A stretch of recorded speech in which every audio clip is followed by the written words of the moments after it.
Vini, e ontem surgiu uma informação de que o ministro da Saúde, Marcelo Queiroga, teria comunicado ao presidente Jair Bolsonaro que não ficaria mais à frente da pasta. Mas o médico negou, né?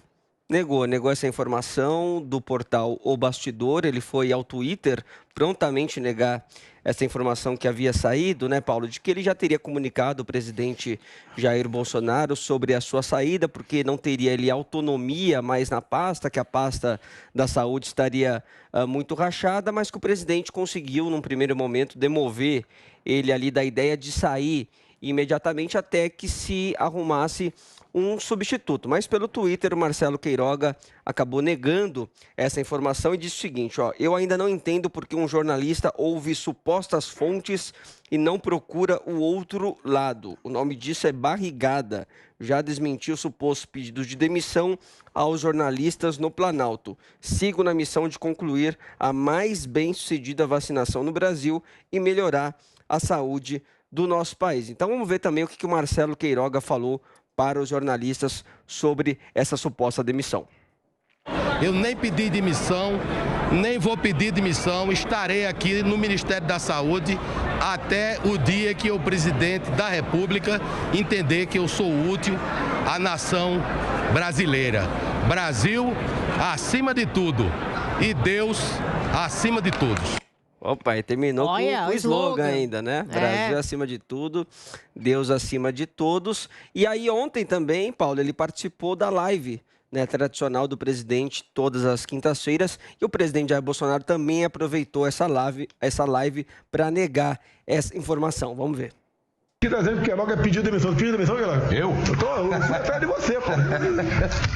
O novo demitido, Marcelo Queiroga, da Saúde. Primeira mão pra vocês, hein? Olha aqui, imprensa. Isso aqui é mais um fake news, pô. Mais uma mentira. Eles tentam desestabilizar o governo o tempo todo. Uma notícia dessa, por volta de meio-dia, mexe na bolsa, mexe no dólar, altera o preço do combustível, causa inquietações no Brasil. Isso é fake news. Pois é, Paulo. E aí é o seguinte, o jornalista bancou a informação, vamos ver como que vai se desenrolar essa história nos próximos dias, até porque na reportagem já se dizia que o presidente pediu para o Queiroga ficar no cargo até que ele arrumasse um substituto, que o Queiroga teria aceitado isso. Então vamos ver quanto tempo que o Queiroga vai durar no cargo, se vai continuar até o próximo ano, mas ele acabou negando essa informação. Lembrando que agora tem duas grandes demandas do Bolsonaro com relação à pandemia, né? Ele quer que o Queiroga estabeleça ali algum tipo de planejamento para tirar a obrigatoriedade das máscaras e também barrar qualquer tipo de passaporte da vacina no Brasil. Muito bem. Zé, deixa eu te perguntar justamente sobre essa questão envolvendo aí essa demissão, né? Possível demissão do Marcelo Queiroga. Isso foi uma matéria que foi publicada, circulou pra caramba essa matéria.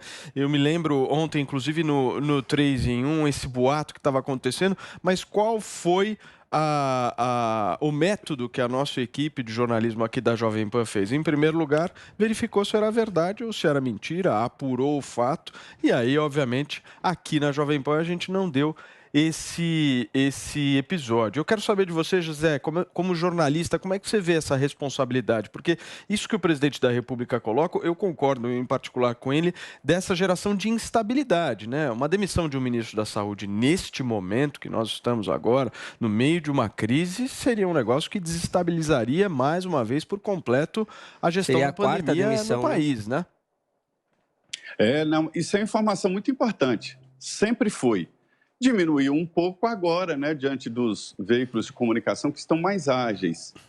Antes, quando não existia essa novidade que é a tal da internet, eu fiz a Constituinte, eu cobri a Constituinte, não existia computador, não existia Google, não existia nada. Quando eu sentava na máquina de escrever para fazer a matéria, tinha que estar tudo ali no caderninho, nomes, datas e tudo, né? Então, naquela época, uma notícia assim era importante porque você pegava jornais já impressos, então ficava um dia inteiro. Hoje não, vai e volta. Devo dizer o seguinte, essa informação me chegou assim no início do dia de ontem, né? E foi impossível checar. E é evidente, você tem uma informação que não checada, não leva para o ar. Você não pode fazer isso. Você joga a sua reputação quando você aposta num tipo de notícia assim. digo que não foi prontamente o desmentido, houve dificuldades. A assessoria é porque existe um código não escrito, que é o seguinte: quando você liga para uma assessoria e pergunta, o ministro pediu demissão? Aí existem 3 respostas possíveis. Uma, desmentir prontamente. Se o assessor desmentir a notícia, ele está assumindo a responsabilidade. Se depois o ministro pediu demissão, ele cai em descrédito, né? A outra, não sei. Tipo assim, o assessor de imprensa diz, olha, não tem confirmado. Aí fica a seu critério. Você aposta ou não. O assessor não te tira da matéria, como é o jargão jornalístico de bastidor. E a terceira possibilidade é assim, não está confirmado. E a notícia era do meio. Não confirmamos. Tipo assim, nem nega e nem confirma. Ou seja, não te tira da matéria. E aí todo mundo louco aqui, ligando um para o outro colega. E aí, como é que está? Não tinha resultado oficial. Veja que esse desmentido só saiu no início da tarde, no Palácio. Esse local aí é o Palácio do Planalto, uma solenidade. Então, demorou muito, né, o desmentido. Quando isso acontece, é porque está conversando. É a realidade do jornalismo.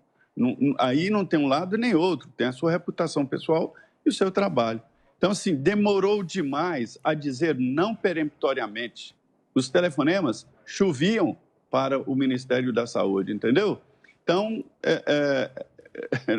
houve uma inabilidade na assessoria de imprensa ou realmente houve conversas. Fala, Vini. Ô, Paulo, só algumas observações, né? A primeira, o jornalista diz que tem muita certeza do que ele estava falando ali, porque ele conversou com fontes confiáveis que disseram que, assim, o Marcelo Queiroga está decidido sobre esse pedido de demissão e uma hora isso vai acontecer. A gente já viu nesse governo, o governo negando algumas coisas ditas por jornalistas e depois isso se concretizando lá na frente. Se não me engano, com o ministro da Educação foi assim. Né, o primeiro-ministro, mas a o Vélez Rodrigues. Não dizia isso. A matéria de ontem cravava a demissão em que o Bolsonaro já estava que ele estava comunicado, mas pediu para o Queiroga segurar enquanto ele arrumasse um substituto. Né? Então, isso demora alguns dias. E terceiro, eu concordo com você quando você falou que o presidente tem razão em dizer que notícias como essa geram instabilidade, mas, o dólar não está alto por causa de uma notícia como essa, a gasolina. Mas ajuda, né? Vini. Isso mexe com certeza no mercado financeiro. Uma notícia dessa propagada de uma maneira mentirosa, isso sim gera instabilidade. Mesmo porque o ministro da Saúde é diretamente ligado à pandemia, que é uma situação que a gente está vivendo agora. É o ministro mais importante do governo hoje. É quem dita a regra da vacinação aqui. Se o cara vai sair, e como você disse, a quarta saída seria a quarta saída. Não, isso gera uma instabilidade. Mandetta, Nelson Tais, Pazuello. Em meio à CPI. Em meio à CPI, tem uma série de questões. Mas vamos conversar com o nosso Joel Pinheiro da Fonseca agora, para justamente saber dele essa posição. Como é que você viu essa matéria? Você acha que é diferente desses outros casos que o Vini citou, Joel? Olha, eu li aqui a matéria, é de um jornalista respeitado, né, que é o Diego Ecosteg, e ele realmente está apostando a reputação dele nisso, porque ele disse que 2 fontes confirmaram, disse que já está tudo certo. E ele publicou lá embaixo, também depois do desmentido, né? Ele disse, olha, o ministro disse há pouco que não pediu demissão, também aludiu à indústria de boatos e fake news, repetiu o slogan do governo. O Bastidor, que é o site dele, mantém na íntegra e sem ressalvas o teor da reportagem publicada acima. Então, acho que em breve a gente vai descobrir. Em breve a gente vai descobrir se de fato... Porque tem as 2 possibilidades, né? Tem uma possibilidade. Que ele realmente deu uma barrigada, conversou com pessoas que me informaram mal e trouxe uma informação falsa, ou seja, errou mesmo e vai sair bastante queimado dessa história. Ou existe a outra possibilidade, de que o que ele está falando é verdade, mas o governo não quer que isso venha a público ainda agora, não quer gerar instabilidade agora, então vai negar isso para daqui a algumas semanas, depois de achar um substituto e tudo, conseguir fazer a substituição. Eu acho que o Vini trouxe bem a memória daquele caso. Eu lembro de 2 casos aqui, do Vélez Rodrigues, né, em que uma jornalista anunciou que ele seria demitido, o governo negou enfaticamente, disse que era fake news, está vendo como a imprensa é contra a gente, não sei o quê. 1 ou 2 semanas depois, de fato, o ministro saiu. Eu nem duvido que eles tenham segurado um pouquinho mais a demissão do ministro por conta da tal da matéria, mas aconteceu. A outra foi o Sérgio Moro. Daí não foi diretamente o governo, mas pessoas muito próximas ao governo negaram peremptoriamente que o Sérgio Moro estava pedindo demissão, qualquer coisa assim, mas daí no dia seguinte o Sérgio Moro saiu de fato do governo. Então essas coisas acontecem, esses ruídos acontecem. Eu acho que é só o futuro que vai nos dizer se esse jornalista, se ele cometeu um erro e, portanto, vai sair aí com a sua reputação queimada dessa história, ou se, no fundo, ele estava, sim, dando uma matéria verdadeira e que o governo, obviamente, vai negar por enquanto, mas que vai acabar acontecendo. O futuro nos dirá. Então, agora... Mas, Joel, só fazer... a gente vive uma guerra de informação. Então, esse é o problema, e aí eu quero falar justamente com o Joel, que por muitas vezes defende isso. Se esse jornalista, de alguma maneira, estiver errado e tenha promovido uma fake news, o Supremo Tribunal Federal vai atrás dele? Fake news não é crime, Paulo. O crime é incitação à violência, incitação ao golpe de Estado. Mas nós temos inquérito de fake news no Supremo, Joel.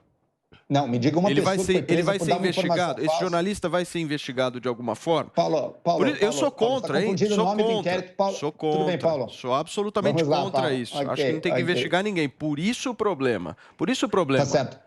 Paulo, vamos lá, Paulo. Nenhuma pessoa nesse país está presa ou respondendo processo por ter passado uma informação falsa. Mas está sendo investigado através do inquérito do Supremo Tribunal Federal. O inquérito das fake news ou das milícias digitais está investigando ou até prendendo pessoas que, sim, incitaram violência, e que promoveram fake news. Exato.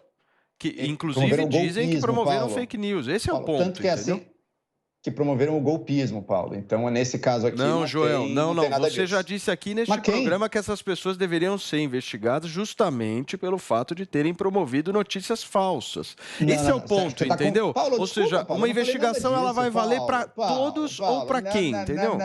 Nananina não, Paulo. Tá errado, Joel. Esse negócio de investigar por opinião, por fake news é subjetivo. Paulo, isso é um problema sério que a gente tem no país hoje. Sério. Paulo, primeiro, ninguém está sendo investigado ou punido por dar uma informação falsa nesse país. Está. É importante deixar claro isso. Lógico que está. Daniel o inquérito Silveira, das fake news Roberto é o quê, Jefferson, Joel? Sarah Winter. Joel, o inquérito das fake news é o quê? Ele investiga o quê? É o que eu estou te falando, Paulo. É o golpismo, a incitação à violência. Não é golpismo. O nome chama-se inquérito das fake news. O nome do inquérito é inquérito das fake news. Quem está sendo processado por ele? Me diz, Daniel Silveira. Não, ninguém está sendo processado, está sendo investigado pelo Supremo Tribunal Federal.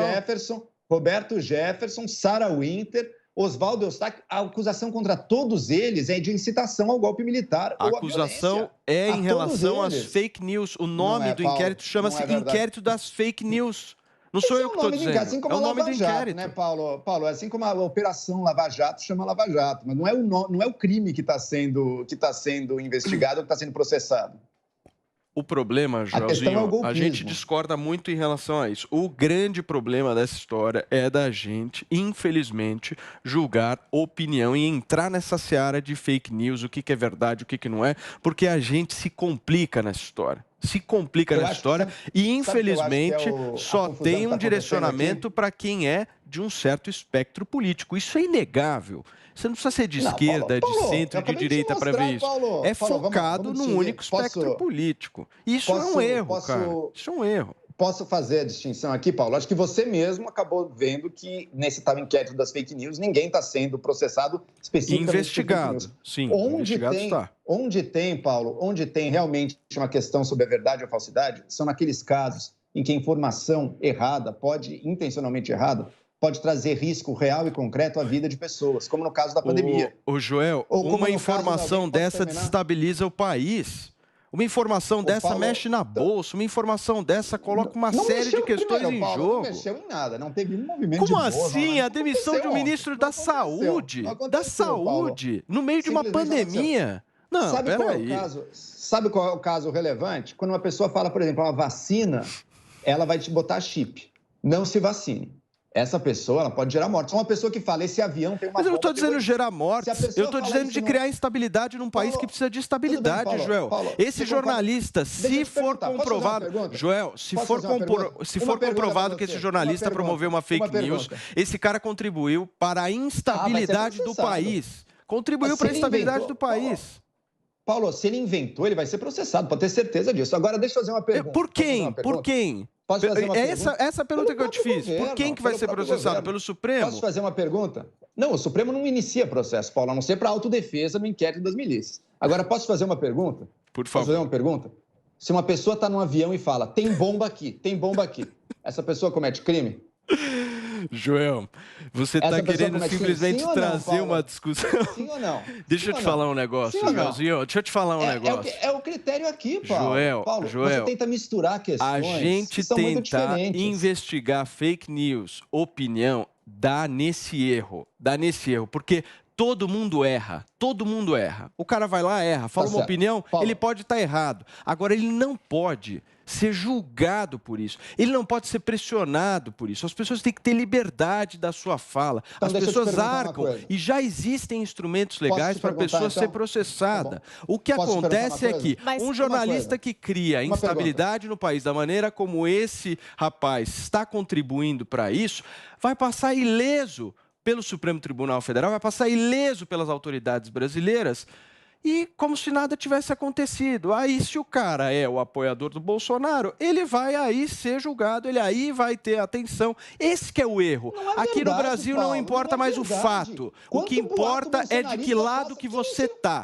Esse é o erro do Brasil hoje. De que lado você está. Esse é o erro. Paulo, isso é mentira. Claro que é.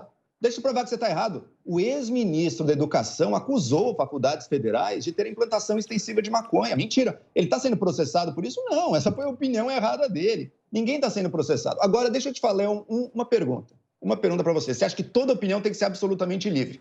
Ou seja, eu acho que já existem instrumentos para isso. Calúnia, difamação, acho que já existem. Se a pessoa dá opinião, eu acho que negros são inferiores a brancos. Você acha que essa pessoa tem que ser totalmente livre? Isso é difamação, isso é calúnia, isso é racismo. Isso é crime de racismo no Brasil. Isso é calúnia, racismo. A gente pode enquadrar numa série de questões. Então, mas não precisa ter um inquérito de fake news para isso. Esse é o ponto, O inquérito de fake news, Paulo, é sobre as milícias digitais, Paulo. Não é só isso, Não é nesse inquérito que as pessoas estão sendo processadas por fake news. O cara vai lá dar uma opinião contrária ao Supremo, simplesmente ele vai ser investigado. Você sabe o que é isso? Quem? Me fala quem? Ué, vários. Quem? Vários que estão sendo investigados. Me diga um. Me diga um que é de esquerda que está sendo investigado pelo Supremo Tribunal Federal.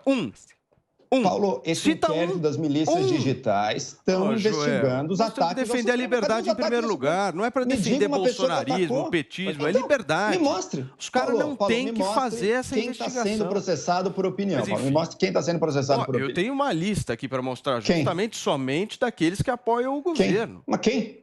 Como quem? Você sabe muito bem, todos os blogueiros famosos aí que estão nas redes sociais, Sérgio Reis, caras que têm engajamento, você sabe disso. É um negócio mirado. Golpe, Paulo. Você sabe disso, Joel. Joel, eu realmente não sei, Paulo. Sabe, eu posso aqui falar em números para você. Você sabe muito bem de quem que eu estou falando. Eu não sei de quem você está falando. Claro que você sabe de quem que eu estou falando. Você conhece os blogueiros. Você sabe quem que eu estou falando. Falando do Sérgio Reis? Eu não sei de quem você está falando. Da Sarah Winter? Não, eu estou falando, por exemplo, de um Brasil paralelo. Um Brasil paralelo não merece estar sendo investigado do jeito que está sendo investigado. Simplesmente porque tem uma opinião diferente da maioria. Tá certo, Paulo. Tá errado, Joel. Tá errado. Veja só. Tá errado. O Brasil paralelo, ele está investigado. Me corrija se eu estiver errado. Ele está sendo investigado ligado à CPI, não é? Também sou contra. Não, ele está sendo investigado também no inquérito das fake news. Mas simplesmente porque tem uma opinião conservadora. Esse é o problema. Uma coisa a gente está de acordo, Paulo. Uma coisa a gente está de acordo. É complicado você tentar processar alguém simplesmente pela opinião. Agora, se a opinião gera risco à saúde pública, risco de morte, ou mesmo, como você diz, risco à instabilidade política, daí fica mais similar ao caso em que uma pessoa diz tem bomba no avião. Esse tipo de opinião, se gerar riscos assim, pode gerar repercussões legais, inclusive para esse jornalista aí.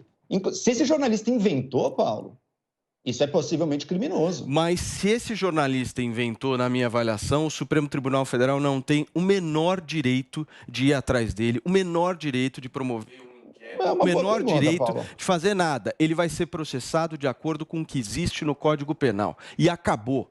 Quando a gente entra justamente nessa pressão sobre a opinião das pessoas ou querer simplesmente controlar aquilo que as pessoas falam, isso vai dar problema, Joel. Uma hora isso vai dar problema. E não é só comigo, não é só com você, é com todo mundo. Esse raciocínio não pode ser quem é bolsonarista e quem não é. Esse raciocínio tem que ser quem é a favor da liberdade e quem não é. Liberdade tem a sua responsabilidade e as suas consequências. E ponto final. Mas olha, eu adorei aqui debater com você. Adorei esse enquadramento. Ficou bonito esse enquadramento. Dá uma olhada nesse enquadramento. O Joãozinho depois vai falar pra gente em que lugar que ele se encontra aqui do Brasil. Infelizmente eu não vou conseguir. Um dia será revelado. Eu não vou conseguir fazer um pouco mais da nossa discussão, mas nesse ponto eu sempre divirjo aqui do Joel respeitosamente. José Maria Trindade, vamos finalizar com o nosso Zé, Vini? Vamos. Zé, você gostou da discussão aí? O que você achou? Eu fiquei preocupado porque não tinha ninguém para mandar desligar o telefone, o microfone, né? Eu falei, pronto, acabou. Acabou, mediador, 4 minutos está cortado. Está demitido aquela figurinha que rola aí, está demitido. Olha, a história é a seguinte, no caso aí do jornalista, fake news é literalmente, né, notícia falsa. Se é falsa, não é notícia, né? Então, no caso do jornalista, ele está protegido constitucionalmente porque não é obrigado a revelar a fonte. Ele pode dizer, não, eu ouvi de fonte segura. Quem é a fonte? Não é obrigado a revelar a fonte e para por aí. Ele será punido, e severamente, se isso for mentira, porque a reputação é tudo que nós temos no jornalismo. É o grande capital, não é nada mais, nada menos do que a reputação. Perdeu isso, acabou o profissional. Então, ninguém aposta a sua reputação numa notícia que a gente sabe ser falsa. Isso, só um louco que poderia fazer uma história assim. Então, essa é a diferença. Agora, eu tenho uma resposta pronta. O que é fake news? Né? Quem vai definir o que é crime ou não? O judiciário. Sempre foi assim. Agora, nós estamos nessa descrença do judiciário que provoca esse grande debate. Mas sempre na subjetividade das leis e dos costumes, o judiciário analisa e fala. É uma frase famosa de um ministro da Suprema Corte Americana, né? Eu não sei o que é isso, mas eu não sei definir o que é fake news, mas eu sei muito bem o que é uma fake news, entendeu? Não, é difícil de definir, mas a gente sabe quando é. Muito bem. Zé Maria Trindade participou com a gente aqui do nosso Morning Show nesta sexta-feira. Zé, ótimo final de semana para você. Semana que vem promete. A gente vai estar aqui acompanhando tudo que acontece em Brasília e também em todo o Brasil junto contigo. Valeu, Zé. Pois é, eu e o Adriles vamos lá para o encontro aqui em Brasília. Obrigado. Valeu, Zé. Abração para você.